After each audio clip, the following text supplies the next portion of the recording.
انسان کی زندگی اس وقت تک ہے جب تک اس کے جسم کے اندر روح باقی ہے۔ اگر انسان کے جسم سے روح نکل جائے تو انسان کا جسم بے قابو ہو جاتا ہے، جسم کی حیثیت ایک مردار کی ہو جاتی ہے۔ ایک انسان ابھی تھوڑی دیر پہلے چل رہا تھا، کھا پی رہا تھا، بات کر رہا تھا، تھوڑی دیر کے بعد اس کے جسم سے روح نکل گئی، وہ بولتا نہیں۔ ایک چھوٹا بچہ آپ سے سوال کرتا ہے، ابا جان چچا بول رہے تھے ابھی، بھائی صاحب ابھی چل رہے تھے، اتنی جلدی خاموش کیوں؟ بولتے کیوں نہیں؟ جواب کیوں نہیں دیتے؟ لوگ کیوں جمع ہیں؟ ان کو کیوں اٹھا رہے ہیں؟ کیا خود سے نہیں چل سکتے؟ آپ کے پاس کیا جواب ہوتا ہے؟ آپ کہتے ہیں بیٹا یہ اللہ کے یہاں پہنچ گئے، ان کی روح نکل گئی، اب ان کے ہاتھ پیر کام نہیں کر سکتے، ان کے اعضاء کام نہیں کر سکتے، اب یہ مجبور محض ہیں، کوئی اٹھا کر کے لے جائے، قبر تک پہنچا دے، کفن پہنا دے تو اس کا احسان ہوگا، ورنہ یہ ایک نعش ہے جو پڑی کی پڑی رہ جائے گی۔ تو اب آپ دیکھیں انسان کا وجود، ہاتھ بھی ہیں، کان بھی ہیں، ناک بھی ہے، پیر بھی ہیں، تمام اعضاء ہیں، ابھی روح نکلی ہے، لیکن کیا ہوا اچانک سے؟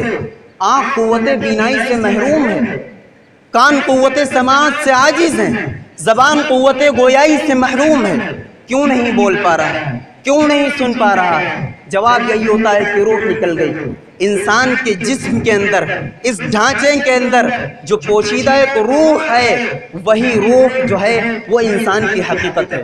جب تک وہ حقیقت نہیں پائی جائے گی تب تک انسان کی صورت نہیں پائی جا سکتی ہے، اور جب تک انسان کی صورت نہیں پائی جائے گی تب تک انسان کی حقیقت بھی نہیں پائی جائے گی۔ تو آپ نے یہ دو چیزیں سمجھیں، ایک انسان کی صورت ہے جو اس کا جسم ہے، اور ایک انسان کی حقیقت ہے جو اس کے اندر موجود ایک روح ہے۔ اگر روح نہ ہو تو انسان کا جسم بھی گل جاتا ہے، سڑ جاتا ہے، بیکار ہو جاتا ہے۔ اسی طریقے سے اگر انسان کی صورت نہ ہو تو اس کی حقیقت بھی پائی نہیں جاتی۔ اللہ رب العزت کا ارشاد ہے لَن يَنَالَ اللَّهَ لُحُومُهَا وَلَا دِمَاؤُهَا وَلَكِن يَنَالُهُ التَّقْوَىٰ مِنكُمْ۔ یہ قربانی کا دن ہے۔ اب آپ دیکھیں جس طریقے سے میں نے ایک ضابطہ قائم کیا کہ ہر چیز کی ایک صورت ہوتی ہے اور ہر چیز کی ایک حقیقت ہوتی ہے، حقیقت بغیر صورت کے اور صورت بغیر حقیقت کے نہیں پائی جا سکتی۔ اب آپ قربانی کے فلسفے کو عقل میں لائیں۔ قربانی کی صورت کیا ہے؟ ایک جانور کو قبلہ رخ لٹانا اور اس کی گردن پہ چھری پھیر دینا، خون کو بہا دینا، یہ قربانی کی صورت ہے۔ قربانی کی حقیقت کیا ہے؟ آپ قرآن اٹھائیں، اللہ کہتا ہے لَن يَنَالَ اللَّهَ لُحُومُهَا وَلَا دِمَاؤُهَا وَلَكِن يَنَالُهُ التَّقْوَىٰ مِنكُمْ۔ قربانی کی روح جو ہے، اس کی حقیقت جو ہے وہ تقویٰ ہے۔ یاد رکھیں قربانی کی حقیقت کا وجود اس وقت تک نہیں ہو سکتا ہے جب تک کہ قربانی کی صورت نہ پائی جائے۔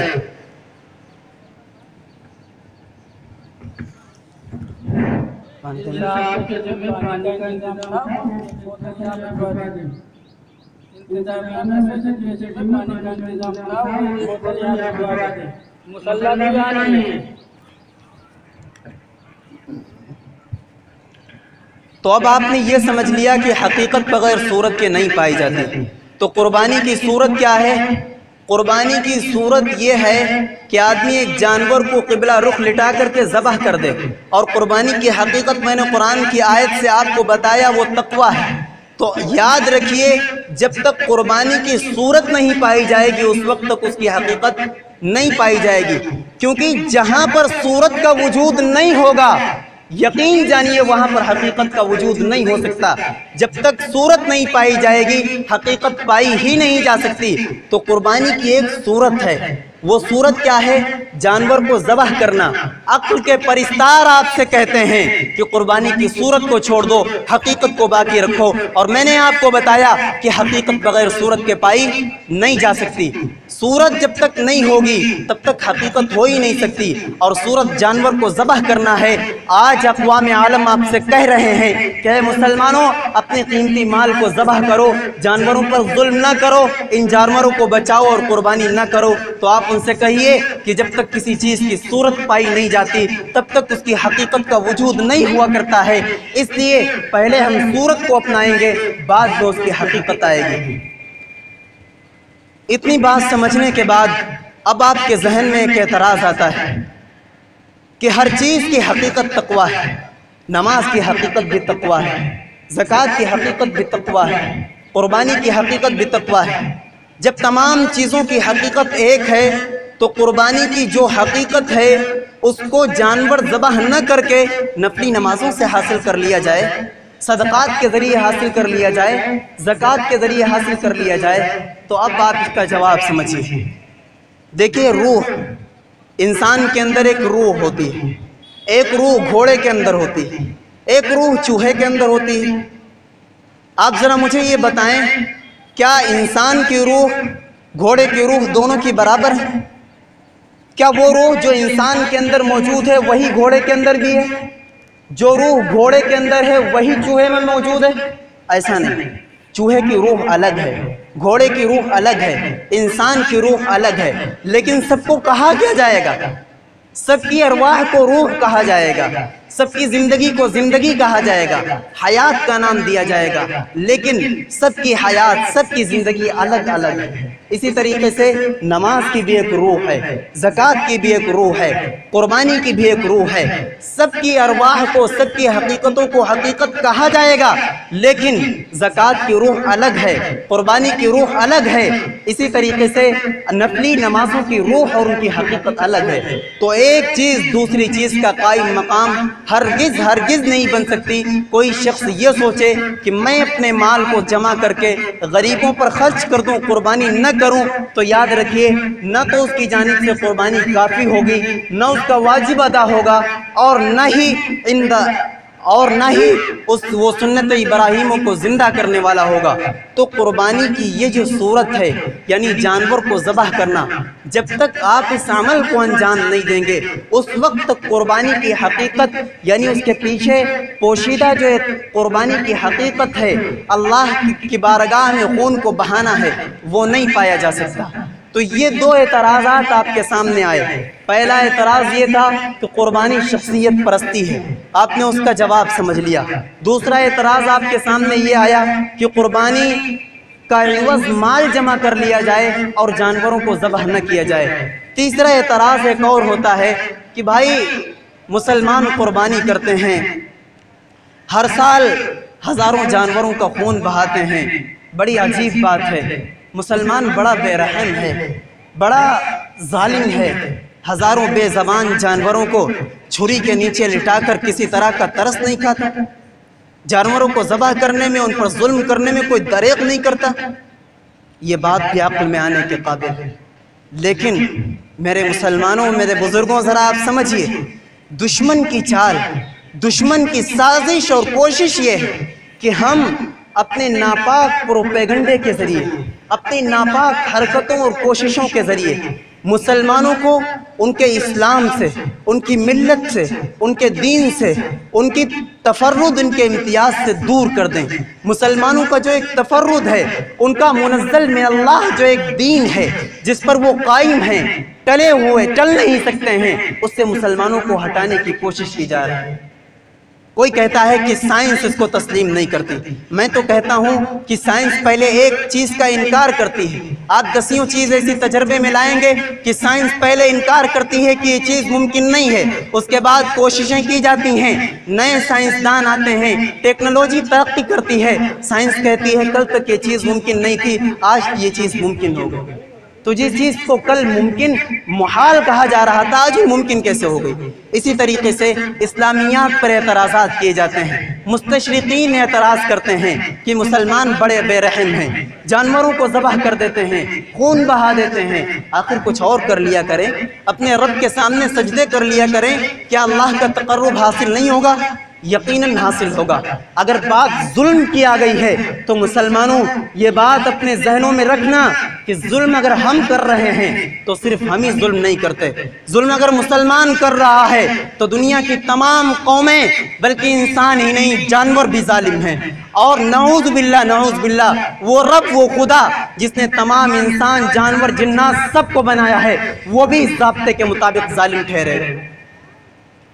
اگر قربانی کے جانور کی گردن پہ چھری پھیرنا ظلم ہے تو آپ ذرا مجھے بتائیں، آپ کے گھر میں ایک سانپ نکلتا ہے، فوراً آپ اس کے منہ کو کچل دیتے ہیں، کیا یہ ظلم نہیں ہے؟ ایک بچھو آپ کے